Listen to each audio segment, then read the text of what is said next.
Are you ready to take your home theater experience to the next level? Today we're deep diving into the Samsung Soundbar HW Q990D to help you decide if it's the perfect audio upgrade for your setup.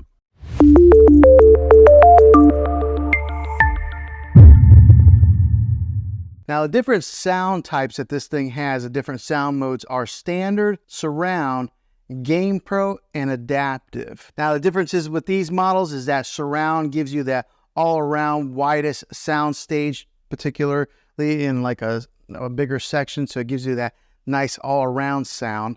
The Game Pro knows when you're gaming and it will adjust accordingly. So like maybe if you're playing some Call of Duty or something like that and there's loud guns, it will adjust the volume on the gun levels. So it's got that smart technology built inside of it that automatically detects that. And then last is the adaptive, and that will adjust on the fly based on the content that you're watching. So for example, if you're watching something that's real heavy in dialogue, it will adjust the voice accordingly to the show or the movie that you're watching, or maybe like the explosions. So it has that adaptive capability in there to control those different sound levels. Really cool technology. It is a pretty solid soundbar. It's got a little bit of weight to it. I did not mount it onto the wall. I just kind of put it right here. Well, basically, because I can't mount it onto the wall. I'm on a corner section here in this room, so there was no way for me to mount it. Now, in the top corner over here, there's the indicator light. It's only on this side of the soundbar, all the way to your right. And then also on this indicator light, it lets you know what input you are running. So since I am running an optical cable to it, it says direct in. If I was running Bluetooth, it would say BT. And if you're running like through an HDMI cable, it would say that also. Okay, so now let me give you a little bit of a sound test with this to show you guys what it sounds like, and then I'll dive into more of the specifics with it. In the center, and let's go ahead and play it.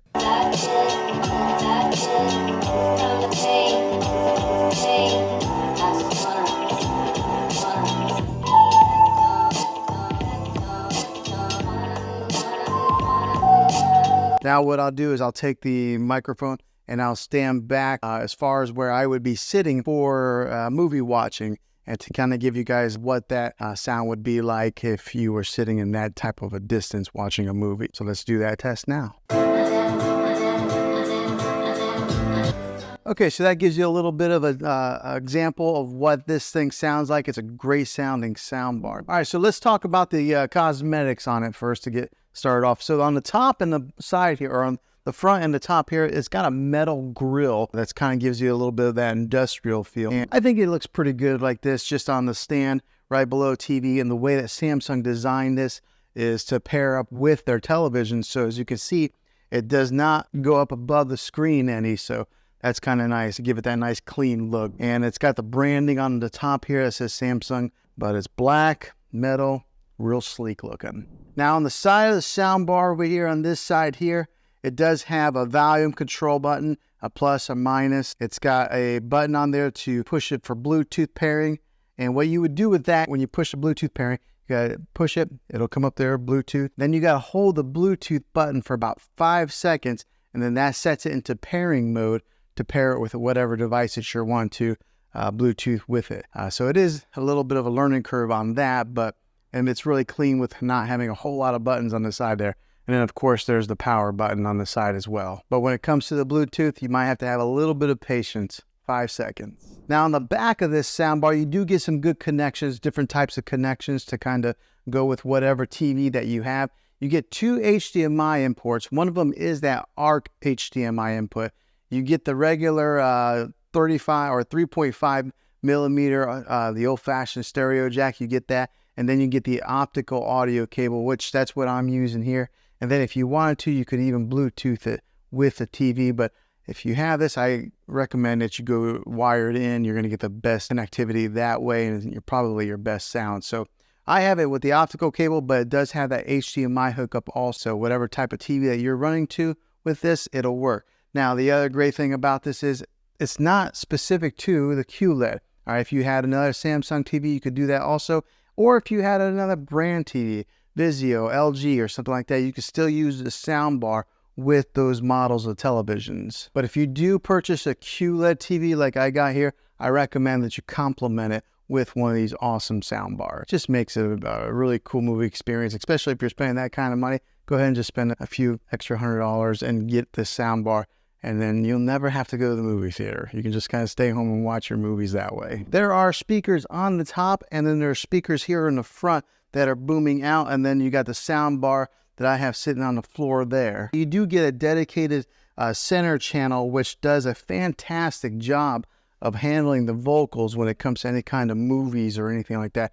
My wife and I were watching a television show the other day, and I was really surprised at how well it balanced the vocals with some of the like explosions or anything that were in the background. So that dedicated center channel does a fantastic job with that. Now the remotes on these things, they are really thin like that, so that makes it kind of easy to get lost in a couch or a chair, but they're really similar to the QLED TV remote. So let's take a good look at here. So this one here is the QLED remote. This one here is a soundbar remote. As you can see, there's not a whole lot of difference between the two.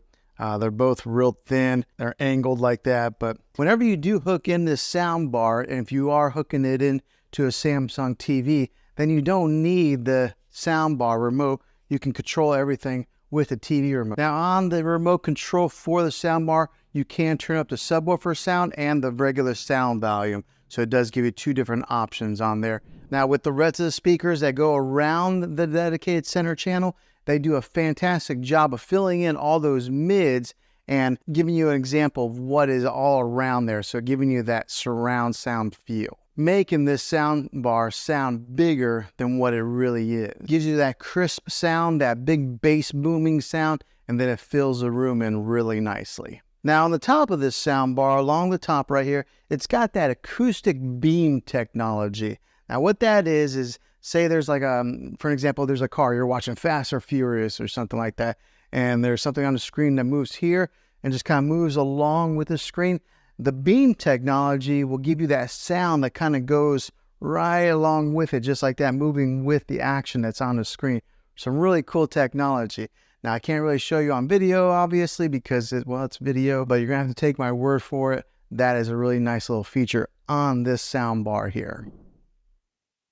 Okay, so now, what's it been like owning this sound bar for one whole month?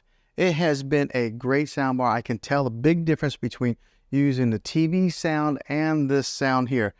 Just the other day, we were watching a TV program, and one of the issues that I do have is that sometimes the soundbar will disconnect. Now, it's probably every 6-7 days it'll disconnect from the TV, but all you have to do to fix that, to reconnect them, is you go right over, you hit the power button on a soundbar, and it automatically detects that the soundbar is on, and then it connects back together. So that's about the only issue I really had with this soundbar. Other than that, it has been fantastic. It has worked fine, but I could tell a huge difference whenever I was listening for a few minutes on the TV, and then as soon as I turned on the soundbar, the voices that were coming out from the middle range here, you could hear the dialogue from the movie really clearly compared to just listening to it from the TV. The sound, as far as the bass goes on this thing, it like almost rumbles the floor a little bit because the subwoofer is down here on the floor, and then there are some bass speakers built into this thing. And so whenever we are watching any of those action type of movies and there's explosions or guns going off, you really can feel it. So this has been a really good purchase for me. I know sound bars are usually a splurge. I mean, you can watch TV and get all the sound from the TV, but make your movie watching experience a little bit better. Buying one of these is worth the money. So after owning this thing a month, would I buy it again? Absolutely, I surely would. Because it has done a very good job at making enhancing our movie watching experience, our TV shows. And I've even had some guests come over where they've been watching TV and they can tell a difference of the quality on the speakers and the sound that comes out of these things. So 1 month later, Samsung Cardin speaker here that has been doing a really good job. So I definitely recommend it. Well, hopefully this video was helpful to you. If it was, click a thumbs up on this. Go ahead and subscribe to my channel. I make tech videos all the time, and I would love to have you back in the next one.